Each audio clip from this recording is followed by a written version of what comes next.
السلام عليكم ورحمة الله وبركاته. ازيكم عاملين ايه؟ يا رب تكونوا بخير وصحة. طبعا حلم كل ست فينا ان هي تحوش وان هي يكون معاها مبلغ حلو، يعني تقدر تعمل بيه اللي نفسها فيه بقى، ايا كان نفسك في ايه. نفسك تشتري دهب، نفسك تحطي مثلا مقدمة شقة لو انت عايشة في ايجار، نفسك تجددي حاجة في بيتك، نفسك ترفهي على اولادك باي حاجة هما نفسهم فيها، المهم، او حتى نفسك تعملي مشروع. طيب كل ده بيتطلب مننا ان احنا لازم نكسر قرش او نعمل جنيه من البيت، وانا طبعا ما عنديش اي دخل غير مصروف بيتي، فانا المطلوب مني ان انا اعمل كل اللي بتكلم فيه ده من مصروف البيت. هعمله ازاي وهقدر اوفر 20,000 جنيه ازاي من مصروف بيتي في وقت قليل؟ هو ده موضوع الفيديو بتاعنا النهارده. بتمنى من كل قلبي ان انت تحطي لايك للفيديو وتسمعي كل ثانيه في الفيديو ده، لان كل ثانيه مهمه جدا جدا جدا وهتعمل لك نقله في حياتك. تعالوا كده نقول بسم الله ونصلي على الرسول. ولو انت لسه جديده معايا في القناه، بتمنى منك فضلا وليس امرا ان انت تشتركي في القناه بتاعتي، فضلا منك وليس امرا، وكمان حطي اللايك الجميل. وتعالوا نقول بسم الله ونصلي على الرسول. اللهم صل وسلم وزد وبارك عليك يا حبيبي يا شفيعي يا رسول الله. وتعالوا نقول بسم الله ونبدا الفيديو بسم الله كده. تحويش يا جماعه في خطوات مهمه جدا لازم كل ست فينا تعملها. الخطوات دي مهمه وبسيطه، بسيطه جدا، اي ست فينا تقدر تعملها مهما كان مصروفها، حتى لو 100 جنيه في اليوم. انا بكلمك شوفي، لو 50 يا ستي ان شاء الله بفضل ربنا هتقدري تعملي ده. بس قبل ما نفكر في التحويش في شوية حاجات كده لازم نقعد مع نفسنا كده لفترة بسيطة جدا، ولو حتى 5 أو 10 دقايق اقعدي مع نفسك وفكري انتي عايزة تحوشي ليه. انا لو حطيت لنفسي هدف قوي هقدر احوش واستمر في التحويش، ولكن لو انا واخده الموضوع هوايه وما عنديش سبب قوي وانا ست مصرفه واخده على الاسراف، مش هعرف احوش. ولكن لو انا عندي هدف وهدف بجد يعني يستاهل ان انا احوش له واجي على نفسي واجي على ولادي واجي على بيتي، فصدقيني هتقدري توصلي للهدف ده. دي كده اول حاجه. طيب الحاجه التانية، لازم برضو تقعدي مع نفسك وتفكري برضو للحظات بسيطة، وتفكري كده الناس اللي اقل منك دي اللي مصروفها ممكن يكون باليوم قليل قوي، وناس ارزقية وعلى الله، وممكن يكون كمان مصروفهم اليومي ده متغير، يعني مرة فيه ومرة ما فيش. الناس دي عملت بيوت ازاي، جوزت ازاي، جهزت ازاي، علمت ازاي، عملت حاجات كتير انت نفسك بتبص لهم وتتعجبي. طبعا مش بتحقدي ولكن بتتعجبي عملوا ده كله ازاي. لازم تبصي للناس دي وتقعدي تفكري هم عملوا كده ازاي. لو قعدتي وفكرتي هتقدري تحطي نفسك على اول السلمة للخطوة الاولى للتحويش من مصروف البيت. دي كده الحاجتين اللي لازم قبل اي حاجة اقعد وافكر فيهم. طيب كمان في خطوة مهمة جدا جدا عشان اقدر احوش لازم اعملها قبل ما احوش، وهي ان انا دايما اتصدق. يا جماعة الصدقة تحت اي بند من بنود يعني بصوا، ممكن تتصدقي بفلوس، تتصدقي بمية، تتصدقي باي وجبة اطعام، تتصدقي مثلا بكيلو فاكهة تمشي توزعيه كده على الناس في الشارع، تجيبي مثلا كيسين 3 4 عصير وتوزعيهم على الناس اللي هم بيبقوا في السوق، الناس اللي تعبانة، الناس اللي بتبقى الفلاحات او الفلاحين اللي قاعدين في الشارع بيبقوا تعبانين في عز الشمس عشان يبيعوا لك حاجة رخيصة انت نفسك بتنزلي تشتري منهم. المهم ان الصدقة دي فعلا هتقيكي من كل حاجة وفي نفس الوقت هتعود عليكي بالبركة. فدي كده الثلاث خطوات الاولى قبل ما ابدا اي حاجة في خطوات التحويش بتاعتنا. نيجي بقى للخطوة الاولى الحقيقية في التحويش. بص يا جماعة، انا دايما بقول لكم ان التحويش اساسه الادخار، وقلت لكم كده في فيديو مخصوص، قلت لكم ان الناس الغنية جدا، الناس اللي عندها بيوت وعندها شركات وعندها عمارات وعندها فيلل، الناس دي بدأت بالادخار، ما بدأتش كده، يعني ما بدأتش كده وخلاص، لأ، بدأت خططت، ادخرت، حوشت، كسرت الجنيه على الجنيه والقرش على القرش لحد ما بدأت واحدة واحدة تكسر أول مبلغ اللي تقدر تعمل بيه باقي المبالغ الكبيرة اللي احنا نفسنا طبعا كلنا ربنا يرزقنا بيها يا رب رزق حلال. فلازم عشان تعملي فلوس ايا كانت الفلوس دي قد ايه، او تشتري بيها ايه، او تعملي بيها ايه، لازم ابدأ كده بالادخار.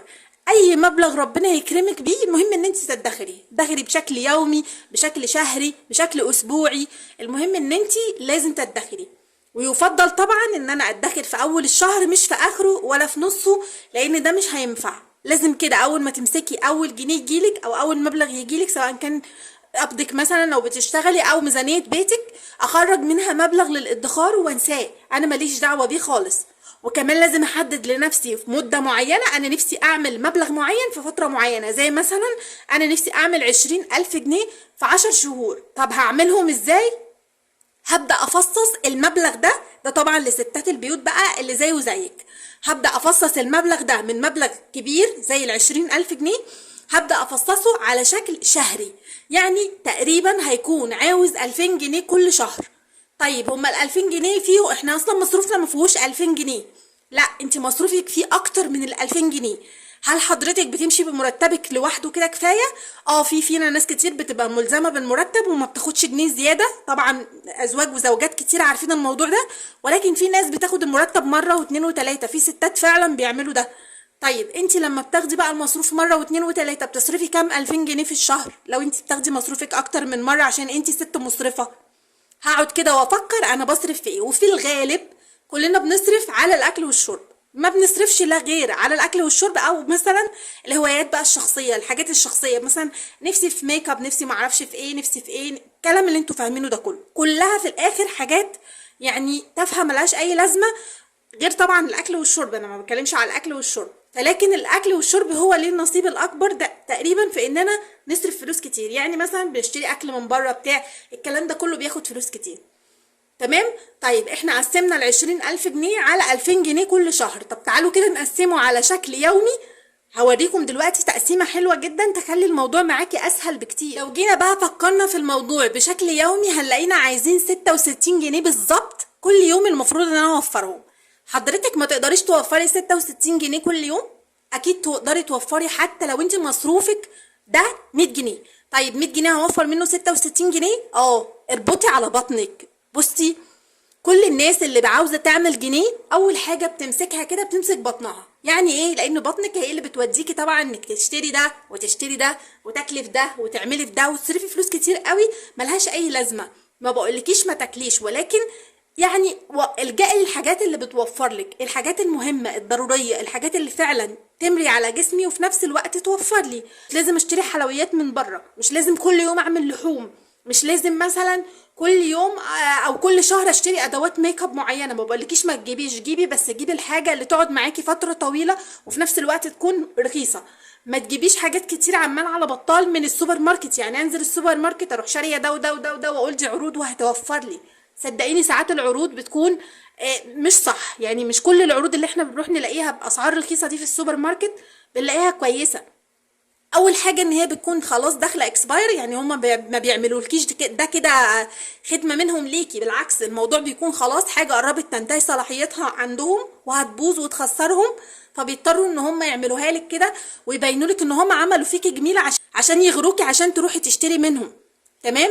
ولكن ده مش صح. مش كل الحاجات اللي انا بلاقيها في السوبر ماركت عليها عروض انا بحتاجها. طبعا الكلام ده ينطبق على كل حاجه.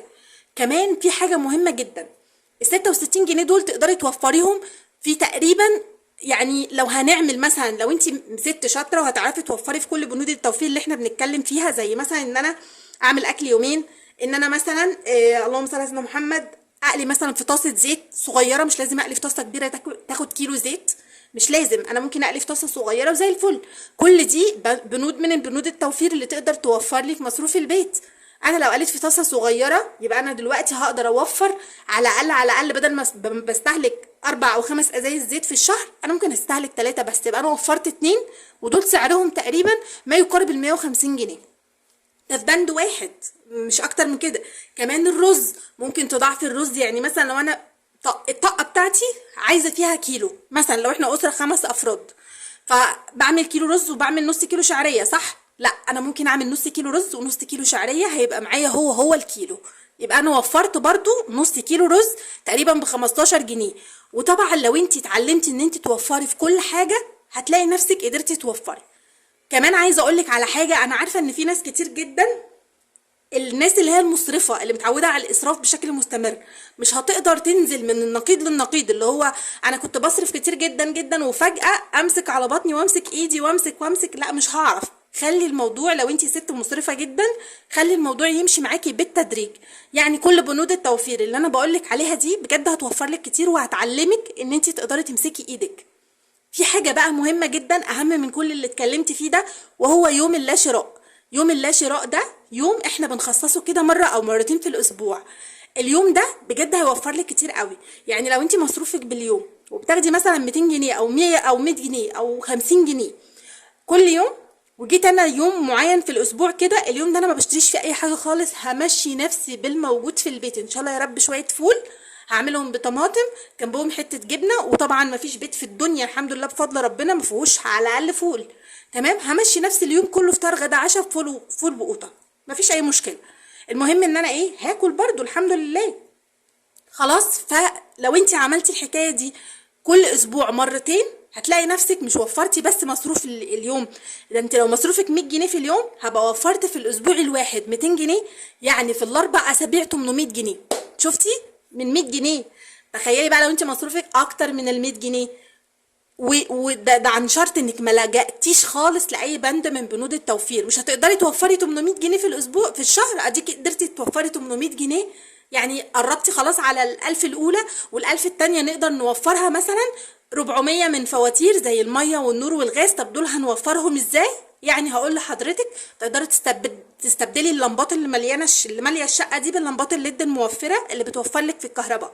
تقدري ما تقومي من النوم ما تشغليش النور على طول، طالما الحمد لله بيتك داخله نهار ربنا، وتقدري تفتحي شبابيكك والنهار كده يدخل، وتقعدي عادي على اضاءه نهار ربنا عادي لحد ما النهار يكسر، ما فيش اي مشكله.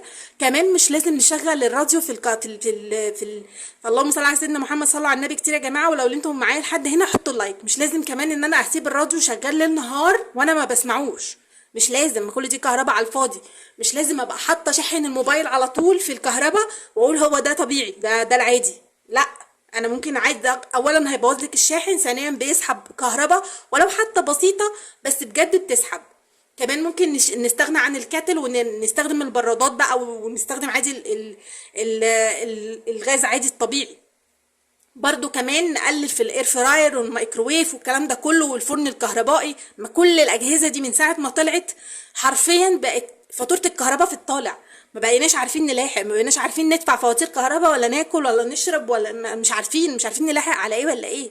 فاحنا واحده واحده كده نقعد ونقلل. طيب الغاز هنوفره ازاي؟ الغاز اننا نعمل اكل يومين. انا بشرب شاي كتير في اليوم، الترمس الجميل بتاعنا ده هجيبه واروح ماليه فيه الميه واستخدمه على مدار اليوم. هبقى برضو استهلكت الانبوبه مره واحده في اليوم، مليت الترمس بتاعي، اعمل منه بقى المشاريب اللي انا عارفاها واللي انا عايزاها، وخصوصا ان داخل علينا فتره شتاء بنحتاج لمشروبات سخنه كتير، فبجد الترمس ده انقاذ. كمان هيريحك من انك تقومي تعملي كل شويه. خلاص. طيب بالنسبه للميه برضو مش لازم اكون مثلا انا بغسل سناني فاتحه الميه لحد اما اخلص، لا، اغسلي سنانك وبعد كده تمضمضي. نفس الكلام وانا بغسل المواعين، مش لازم اكون فاتحه الحنفيه على الاخر، لا، سنه صغننه يعني اغسل الاطباق الاول وبعدين اروح شاطفه. كل ده هيوفر لك انت، مش هيوفر لي انا. وصدقيني ده مش بخل، التوفير ولا هو بخل ولا هو عفانه ولا هو حرمان ولا هو اي حاجه من الحاجات دي. التوفير اسلوب حياه، او بالعكس هو مفتاح حياه، يعني بيفتح لك حياه، بيخليكي توفري فلوس كتير. زي ما قلت لكم ان فجاه من 20,000 جنيه ل 2000 جنيه في الشهر ل 66 جنيه في اليوم. انتوا متخيلين؟ اما بدات افصص المبلغ من مبلغ كبير لمبلغ صغير ثم مبلغ اصغر، لقيت ان الموضوع معايا سهل، هقدر اوفر 66 جنيه في اليوم عادي. ايه المشكله؟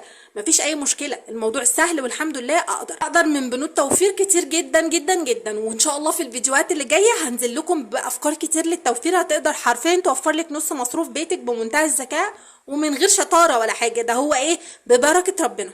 بس اهم حاجه نلتزم، ولما تنوي ان انت تحوشي مبلغ معين زي ما قلت لك لازم تخلي لنفسك هدف كبير، وبعدين تبداي تشوفي انت محتاجه كام، وبعدين ابدا المبلغ افصصه. لو انا حاسه ان انا هتصدم ومش هقدر ان انا احوش المبلغ ده كله، هبدا افصصه على شكل شهري ثم يومي، او لو انا مش همشي باليوم همشي بالاسبوع، افصصه من شهري لاسبوعي.